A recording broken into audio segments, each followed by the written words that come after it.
Hello बच्चों, let's read this question. The question says propose a mechanism for the following reaction. बच्चों हमें यहाँ एक बेंजीन रिंग दी है और उससे एक साइक्लोपेंटेन रिंग अटैच है और उसके ऊपर है हमारा 1,2 डायोल्स. इसको बोलते हैं हम पीनाकोल.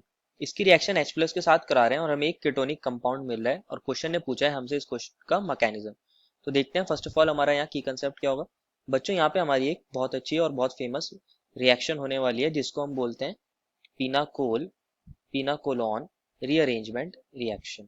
इस रिएक्शन के अंदर बच्चों हमारे पास कार्बोकेटायंस बनते हैं और कार्बोकेटायंस की खास प्रॉपर्टी होती है कि वो अपने आप को रीअरेंज कर लेते हैं.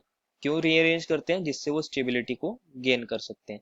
इसलिए यहाँ पे पीनाकोलोन रीअरेंजमेंट रिएक्शन होगी. पीनाकोल्स कौन होते हैं हमारे पास? 1,2 डायोल या फिर विसिनल डायोल. और पीनाकोलोन कौन होते हैं हमारे पास? कीटोन्स. देखते हैं रिएक्शन होगी कैसे. क्वेश्चन ने हमसे इसका पूछा है मैकेनिज्म.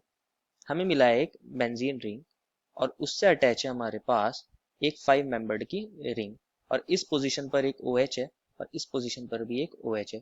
हम बात कर रहे हैं इसके मैकेनिज्म की. इसको ट्रीट कराया गया है H प्लस के साथ. क्या होगा बच्चों यहाँ पे? हमारा ऑक्सीजन के पास लोन पेयर है, इस वाले ऑक्सीजन के पास भी लोन पेयर है. यहाँ दो पॉसिबिलिटीज हो सकती हैं. Either this oxygen can attack और दिस ऑक्सीजन कैन अटैक. दोनों पॉसिबिलिटीज को देखते हैं. तो हमारे पास अगर ऊपर वाला ऑक्सीजन अटैक करता तो क्या होता? यह हमारे पास OH2 पॉजिटिव के अंदर कन्वर्ट हो जाता और यह हमारा OH एज इट इज रहता. अब क्या होता? यहाँ से वाटर निकल जाता तो हमें मिलता एक कार्बोकेटायन जिसको मैं ऐसे लिख सकता हूँ. ये हमारा पॉजिटिव चार्ज और ये OH. वहीं बात करूं मैं, अगर नीचे वाला ऑक्सीजन अटैक कर रहा है तो हमारी ये benzene ring as it is है और ये हमारी 5 मेंबर्ड कार्बोसाइक्लिक रिंग है, कार्बन की रिंग है और ये हमारा OH है और ये हमारा OH2 पॉजिटिव के अंदर कन्वर्ट हो जाता और ये अपने दोनों इलेक्ट्रॉन्स यहाँ से ले जाता ऑक्सीजन. तो हमें एक और कार्बोकेटायन देखने को मिलता है जिसको हम ऐसे लिख सकते हैं. ये हमारे डबल बॉन्ड्स हैं और ये हमारी 5 मेंबर्ड की रिंग, यहाँ पॉजिटिव चार्ज और ये OH. ये जो कार्बोकेटायन नीचे बना है इसकी खास बात क्या है कि ये बेंजीन रिंग के साथ यहाँ कॉन्जुगेशन में पार्टिसिपेट कर सकता है, इस वजह से ये स्टेबल है और ऊपर वाला स्टेबल नहीं है. तो हम इस नीचे वाले को कंसिडर करेंगे. इसके आगे देखते हैं यहाँ रिएक्शन क्या होगी.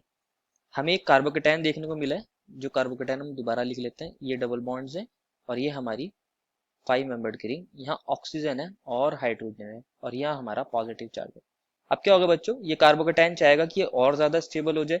और ज्यादा स्टेबल होने के लिए यहाँ पे एक शिफ्ट देखने को मिलता है. इस शिफ्ट को बोलते हैं 1,2 हाइड्राइड शिफ्ट. ये वाला H इस पोजीशन पर आ जाता है. इसको बोलेंगे 1,2 H नेगेटिव शिफ्ट या हाइड्राइड शिफ्ट.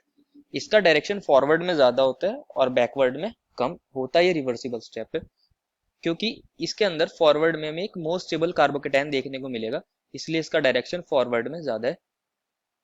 यहाँ आ जाएगा पॉजिटिव चार्ज. ये हमारा ऑक्सीजन है और ये हमारा हाइड्रोजन आ गया तो ये वाली इसकी वैलेंसी सेटिस्फाई हो गई है और ये हमारी बेंजीन रिंग. अब क्या होगा बच्चों? ये स्टेबल इसलिए है क्योंकि यहाँ ऑक्सीजन क्या कर सकता है? अपने इलेक्ट्रॉन्स को यहाँ डोनेट कर सकता है तो हमारा कार्बोकेटायन का ऑक्टेट कंप्लीट हो जाएगा, वो स्टेबलाइज हो जाएगा. तो मैं इसको लिख सकता हूँ स्टेबल कार्बोकेटायन है, इस वजह से ये हाइड्राइड शिफ्ट हुआ है. अब क्या होगा? ऑक्सीजन ने अपने दोनों इलेक्ट्रॉन्स डोनेट कर दिए. ये हमारी बेंजीन रिंग है और ये हमारा 5 मेंबर्ड रिंग. यहाँ हाइड्रोजन आ ही चुका था, ये हमारा बन जाएगा डबल बॉन्ड O और यहाँ हाइड्रोजन अटैच है और इस पर है पॉजिटिव चार्ज. एंड लास्ट में क्या होगा? ये हाइड्रोजन अपने दोनों इलेक्ट्रॉन्स ऑक्सीजन को दे देगा क्योंकि ऑक्सीजन ज्यादा इलेक्ट्रोनेगेटिव है. ऑक्सीजन उससे इलेक्ट्रॉन्स को खींच लेगा और लास्ट में हमारा प्रोडक्ट बन जाएगा ये बेंजीन रिंग और ये 5 मेंबर्ड रिंग और यहाँ आ जाएगा डबल बॉन्ड O और यही हमारा प्रोडक्ट बन रहा था एक्चुअल में. This is the final answer. I hope you understood it well and best of luck.